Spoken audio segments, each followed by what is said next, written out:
Hello, I am Panos Kotsathanasis, and this is Asian Movie Pulse Talks. Today I'm here with Adriana Rosati and Rhythm Zaveri, and we're gonna talk about the latest hit from Hong Kong, Walled In, Twilight of the Fighters, which is, I think it's already like the third most successful film in the history of Hong Kong or something like that. It has really been a blockbuster. Right. Yeah, yeah. So, Rhythm, take us through the story of the film just to kickstart the whole thing.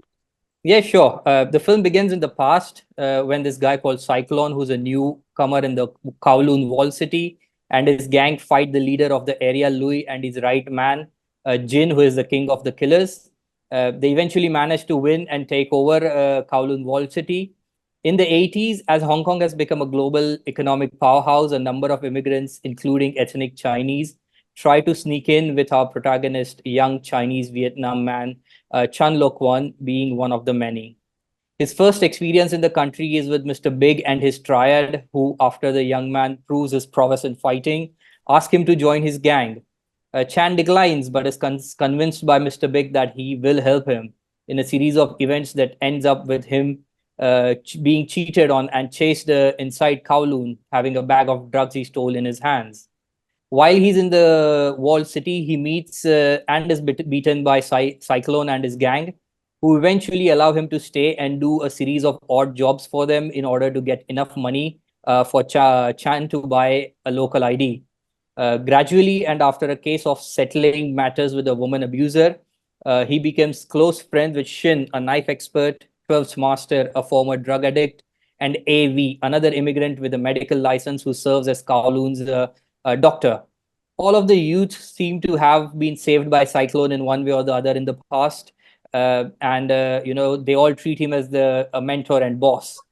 Chan finds a sense of balance, but the handover and the rumors about Kowloon being demolished, as much as the search for Chan, the biggest Chow, the biggest landlord in Kowloon, and blood brother of Cyclone, for Jin's son in order to exact revenge for the deaths of his family, bring chaos once again, both in his life and in Kowloon City. Even more so when Mr. Big's right hand man, Kin, is revealed to be something completely different than he appeared to be up until that point. Okay, all right. It is easy to say that, as usual in Hong Kong action films, the story is a complete chaos, right? You have Yeah. like too many characters, too many things happening, but that is kind of like the beauty of it, right? I don't know. What do you think, Right. Adriana? I mean, there's way too many Sorry. characters. Sorry. Yeah, sorry. I'm so sorry. Yeah, there's way too many characters in the film for sure. It took me a little while to get my head around all of them. But eventually it all fit and it was perfectly fine after the first 10 minutes or so for me. Adriana?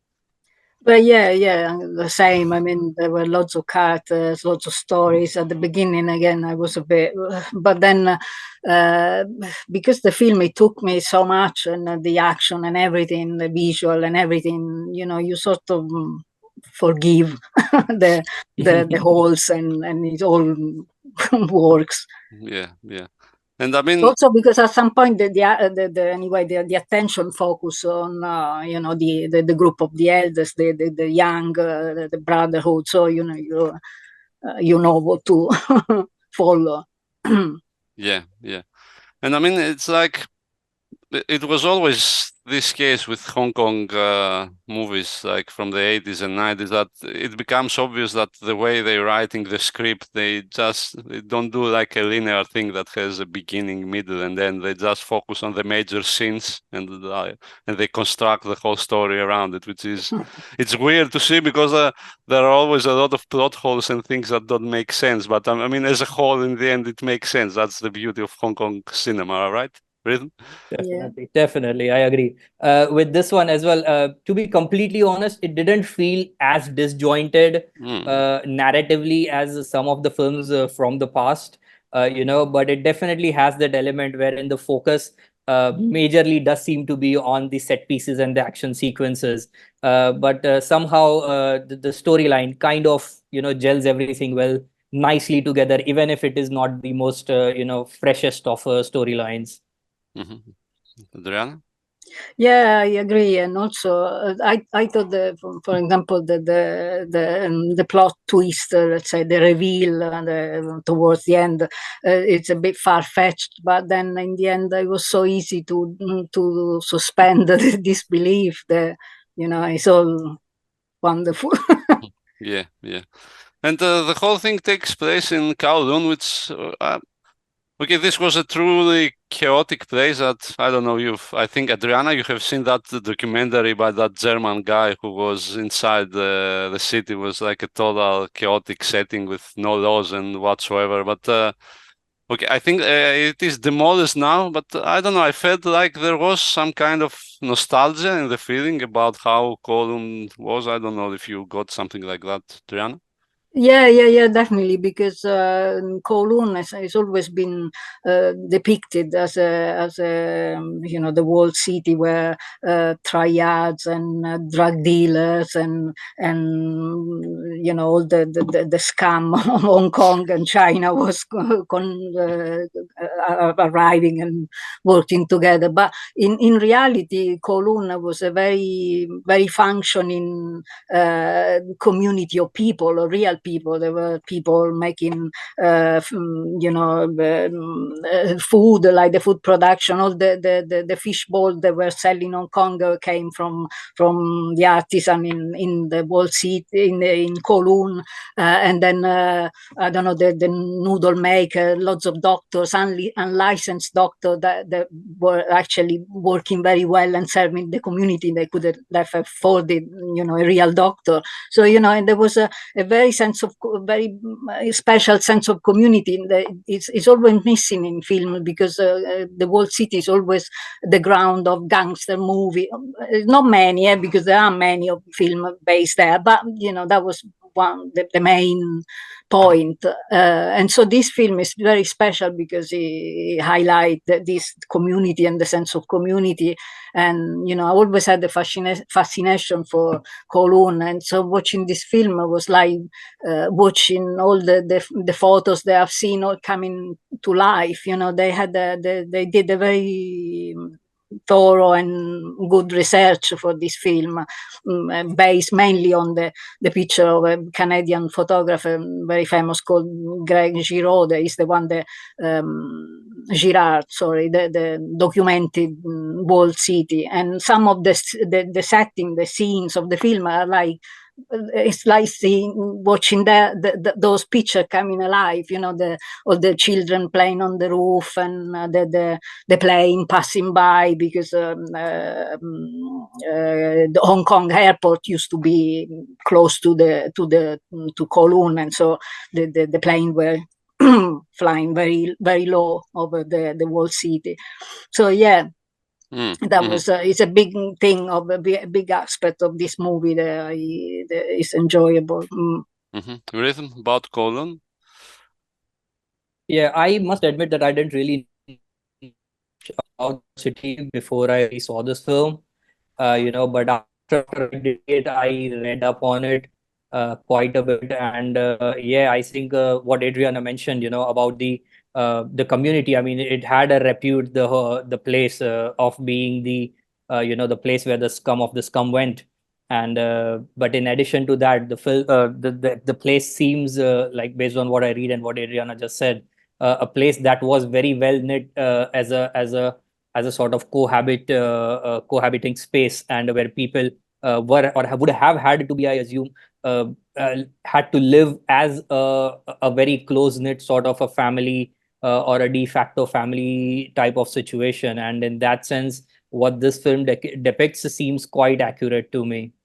Yeah, and I think since Kowloon has been demolished, they had probably to build a whole new set of things to look like that. Which is what we're seeing, the set design and the whole setting, the rebuilding. It is like truly impressive, right? I don't know if this is a studio or some particular occasion that looks like that, but the whole thing is really impressive. I don't think there was that much special effects in that regard. No, No, no, yeah, I was reading that not many special effect or green screen was in place, apart from where you got this amazing view of the whole of the city that was impossible, obviously, to recreate. But the whole set, there were many sets, and they were all apparently on wheel to move it, because they're so claustrophobic. The corridors, the rooms were so small, and so they had all this mobile setting in studio and in other places of Hong Kong. Yeah, an amazing job. Yeah, an amazing work of the production Yeah, yeah, and rhythm. What did? their Oh, direction as well. Yeah. yeah. Yeah, I was very impressed with the whole production design of this place because it very much, as you said, seemed like everything had been constructed for the purpose of this film. Every tiny set, besides obviously the full image of Kowloon Wall City, the one that Adriana said.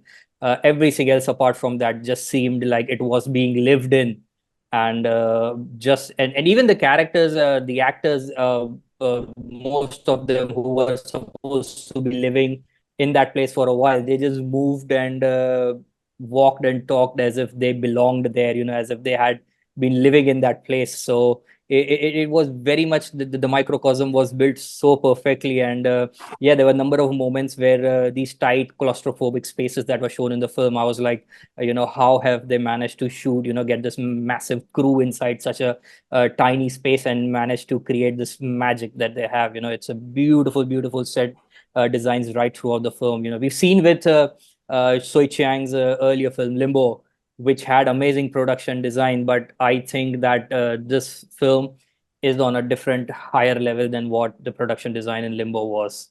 Mm-hmm, mm-hmm. Okay, okay. And since you mentioned that guy, it seems that he keeps the torch of the old style of Hong Kong movies by himself, right? I mean, between Limbo and the Walden movie, he has done some Monkey King movies, which are completely different. That's ultra commercial, like it's a very bad film. The one with the other has nothing to do. It's completely different. So. But at the same time, I think Limbo and Walden are probably two of the best Hong Kong movies that we have seen for quite some time. Rhythm, what do you think? I agree. I mean, I put Limbo as my favorite film of what was it, 2020? And I'm pretty sure end of this year, Twilight of the Warriors is also going to be somewhere high up. So I am fully on board with that sentiment. He is, I mean, it's probably the whole Milky Way training that he had back in the day and working with Johnny To and the likes. So that probably helps to carry that spirit forward for sure. But keeping talking about keeping the spirit alive and taking it forward, I think the story as well as the characters and actors in that also kind of felt the same to me, because you've got the older generation, Louis Koo's there, Sammo Hung is there, and they're all doing the thing that they are best known for, and then you've got this younger generation of actors, so the baton very much seems to be passing on in that regards to the younger generation as well. Mm-hmm, mm-hmm. Adriana? Yeah, well, about Limbo and Waldin, yeah, definitely, amazing Hong Kong movies. I'm so happy because I had medium expectation for this. Medium, I mean, high expectation because I really love Limbo, so I was expecting a lot. But then I wanted to keep my expectation down and not to be disappointed because. For example, I had high expectation for the Goldfingers, but it left me a bit, yeah, a bit meh. And I was looking forward to see Andy Lau and Tony Lowe together again. But so I didn't want to get that feeling of disappointment. But to be honest, yeah, while I was watching the movie, I was like, wow, this is it. It's, Yeah. yeah. Yeah, I think the And skepticism also kind of came on because, I mean, from what I read, this was a project that had been in the making for a long, long time. Apparently, this was supposed to be made somewhere in the early 2000s. And what was this? Johnny To and John Woo were supposed to co-direct it or something. So if I it think didn't so. get made, then I was also a bit skeptical, yeah, about it being done well nowadays. But yeah, hats off. And obviously because with Soi Chang as well, because he did make Limbo, which was bloody amazing. But then right after that, he also made Mad Fate, which he was Yeah. a little bit. I mean, it was good, but it wasn't up to the standard of Limbo. So I too, like Adriana, had my expectations slightly humbled down, but they well and truly blew all of my expectations away with it.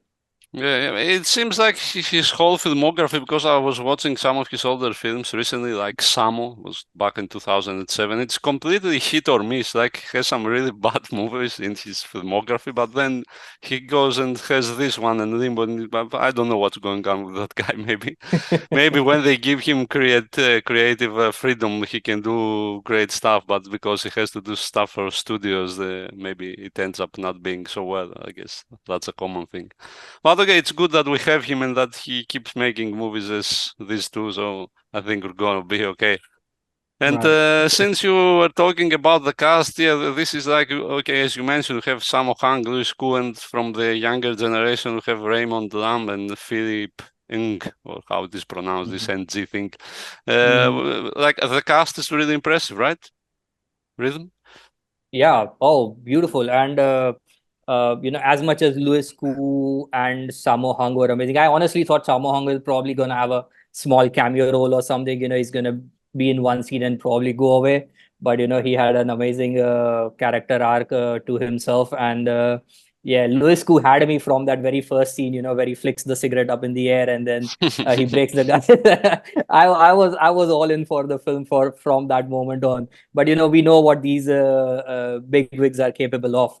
But the younger generation actors, especially I want to point out Terence Lau, who plays the knife wielding guy. He's fabulous.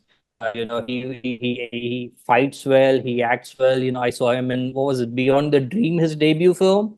And yeah, I've been keeping an eye on him since, and he did not disappoint in this one as well. And all the other ones, all the four young actors, they were fabulous, especially the guy who plays AV.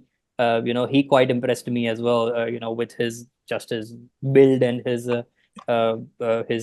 fighting abilities and all of that. Impressive stuff.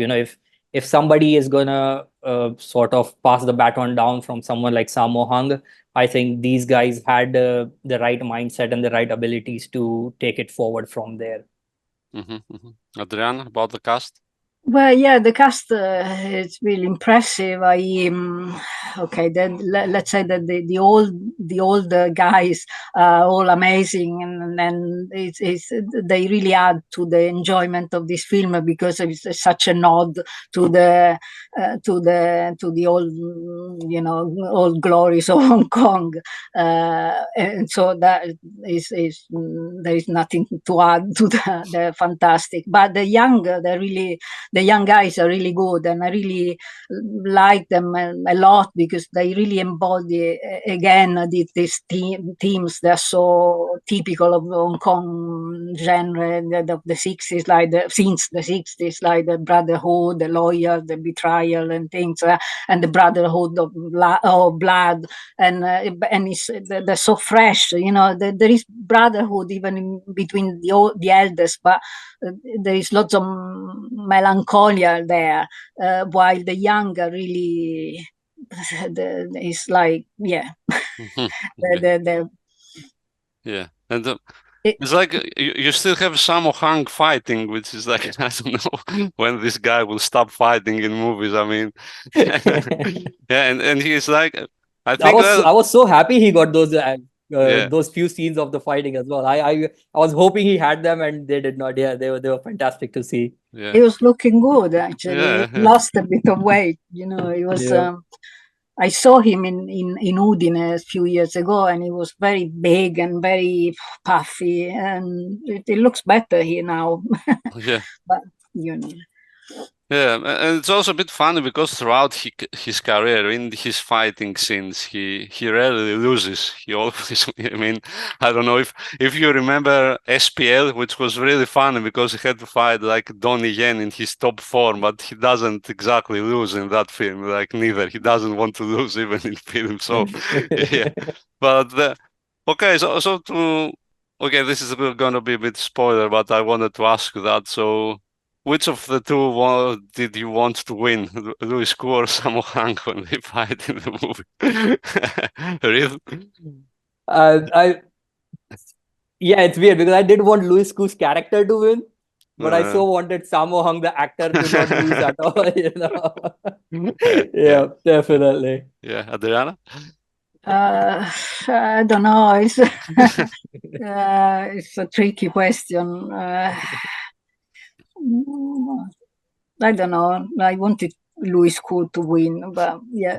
Okay, okay, that's okay. Yeah, but also I think it's fair to say that in the end, what is happening with this king guy, it does go a bit overboard, right? It's like completely off. Let's keep it real until that point, and let's blow the lid off completely in the ending. I don't know what did you think of that, really?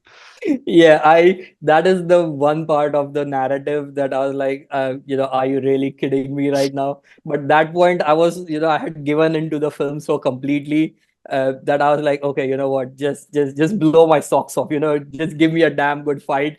And they did give us a damn good fight at that point. But yeah, that part of the narrative, especially King's character himself and his whole performance was very annoying to me. Just because he keeps laughing all the time, it's to show menace, and that does not work well with me. But yeah, by the point that final fight with the four guys comes along, I was like, you know what, just give me a damn good time, and they Mm. sure did. Yeah.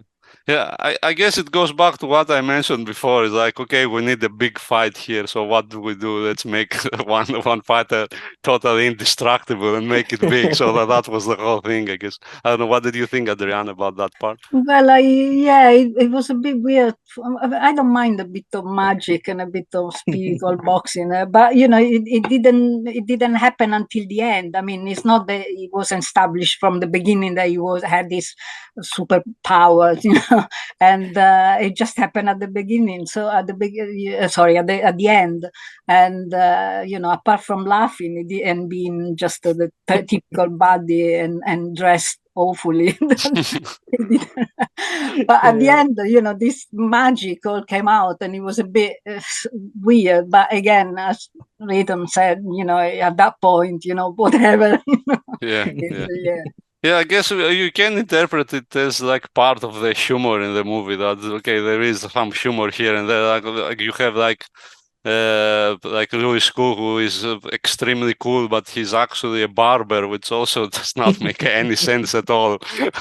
But this is a funny part. It's like the butt of the joke, right? Well, what did you think Yeah. about the comedy in the film, Adriana? Well, I enjoy the touch of comedy, such a Hong Kong thing, and but also we must remember they come from no, a manga, a manhwa, a comic book. So in a way, if you see a bit like coming from that, it all makes sense. Rhythm? Yeah, I didn't mind it as much. Besides the final bits with the indestructible king, it actually works to balance the narrative perfectly because, like the fight in the beginning in Louis Koo's salon, they have this massive fight just going on, and there's a lady just chilling at the back with the big steam thing on her head, So yeah, it kind of fits the narrative and also gives a little bit of humanity, I think, to Kowloon walled city. It's not just all doom and gloom and bleakness all around. There's still bustling life, and there's still like normal people, considering the circumstances, who live there. So yeah, the comedy was welcome for sure. Mm-hmm. Uh, okay, I don't know. Is there anything else you would like to comment on the film? Anything that you noticed and we haven't mentioned already, Adriana? Well, something that I keep noticing, they were all these nods to Johnny To's film and the film of the past. For example, I spotted. I was very proud of myself because I spotted the restaurant where all the old guys have a meeting. It's the same restaurant when there is the final showdown in the mission. I know because I've been there in one of my pilgrimage in Hong Kong to Johnny To's location, and so that it can be a coincidence. It's homage, and then I don't know. I enjoy also watching. There is Aaron Kwok that does this cameo as the former what's his name, Jim, and King of the Killers, fight Jin. when Louis Koo and Aaron Kwok fights, it reminds me a bit of Showdown, the Johnny To Showdown. Throwdown. Throwdown, sorry. Yeah. Throwdown. And Close enough. them being friends and enemies together, and then lots of other little details, I don't know. There were so many nods to the old films that it was such a pleasure. Really? Anything you Yeah, I noticed? think this restaurant that you mentioned might also have been used in what's the film? Soi Chang's Man Dog Man or Man Eat Dog? I don't really remember the title's name. Yeah, there's a scene where the lead character, again, I'm very bad with names, but he goes into a restaurant and he kills an old guy. I think that might have been the same restaurant as well. I'll check Now it that out. you mention it. Oh, okay. Yeah. Well, I mean, Hong Kong is like that, so the location, the whole. Right. Yeah. Yeah. Yeah. Also, No, but it's a pre-war building that is quite nicely kept with those square columns. So it's a special place for locations. Okay. Yeah, I think I'd also like to point out the action choreography, of the film, because there's so many action sequences in the film, and I don't think there's one bad one in there, and quite inventive as well. Where the fight with Richie Jen's character and what's it, the one at the end as well with the four of them fighting King, so superbly done, using the surroundings of the walled city, uh, inventive in every single fight sequence has a different inventive sort of use of the atmosphere around them, and that is commendable. You have to hand it to whoever the action choreographers were for this film, because it is fabulously done. Yeah, because also they used the setting to perfection, right? They implemented every aspect of the setting in the fighting scenes, and that made them even more impressive. I mean, okay, the final scene that actually reminded me a bit of Chocolate. I don't know if you remember that. It's a Thai film, 2007, if I remember correctly, which was I think it's one of the most impressive fighting scenes I've ever seen there, and this one is quite similar to that. Right. Adriana, about the action choreography, what did you think? Well, I loved it because it was very good, and also it had that roughness. It wasn't like the perfect martial art fights. It was like some of the fights were like proper brawl, like messy and rough and dirty, and also the setting so claustrophobic and closed, and it really helped. They're always very atmospheric, the fights in small places, like I don't know, the fights in a train or in a corridor like Old Boy, or by bus in the slums of Manila. These kind of settings are all fantastic for fights. Yeah, and it seems like this film included them all, like something like that. Yeah. Well, I think action choreographers are Sammo Hung and Wilson Yip, so it is to Well, be there we go. expected. These are the top guys. I mean, still. So Chapeau. yeah, chapeau. Exactly. Okay, so to close the whole thing, one more question. Considering Soi Cheang's filmography so far, do you think his next film will be a Limbo or a Monkey King, let's say, or a Sammo? I don't know. What do you think, Reed? Yeah, probably some Monkey King, or at the least a Mad Fate of some kind, because to make one amazing film after another might be asking a bit too much from him. Yeah. Adriana, what But do you think? maybe if it takes Ah. a little bit of time, and properly plans the project, then you might have something. But if he just churns it out again quite quickly, then we probably have another Monkey King or Mad Fate at hand. Yeah, Adriana? To be honest, I trust and hope in a sequel. Yeah, there is some material that you can introduce, like a new gang that they want to take over and do something like that. Oh no, actually, this has been greenlit for a trilogy. There's going to be 2 more films. Yeah, you're right. Yeah. So let's see. There's at least that to look forward to. Yeah, it's okay because sequels always work, particularly if they're not planned from the beginning, And let's not forget that this is a guy who has done a Monkey King films. Yeah. So it's not like he's been the best with existing material. So Yeah. And one thing I forgot to mention because it also struck me a bit. I wanted to eat that fried pork after watching that movie. I was really craving that. Okay, it looks like it's the most unhealthy food you can have in the world. Like it's next to disgusting, but at the same time you want to eat it, right? Essentially, it's pork fat fried in cheap oil and thrown to you, something like that. The guys was mixing all the spices on the floor. Yeah. But hygiene, it wasn't like the high point of Kowloon. Yeah, I guess. Well, I guess that's it. Thank you very much, guys, for the whole thing. This it's was been great. This was Asian Movie Pals Talks. If you like these videos, please like and subscribe, and hope to see you soon. Have a nice day. Bye. Bye.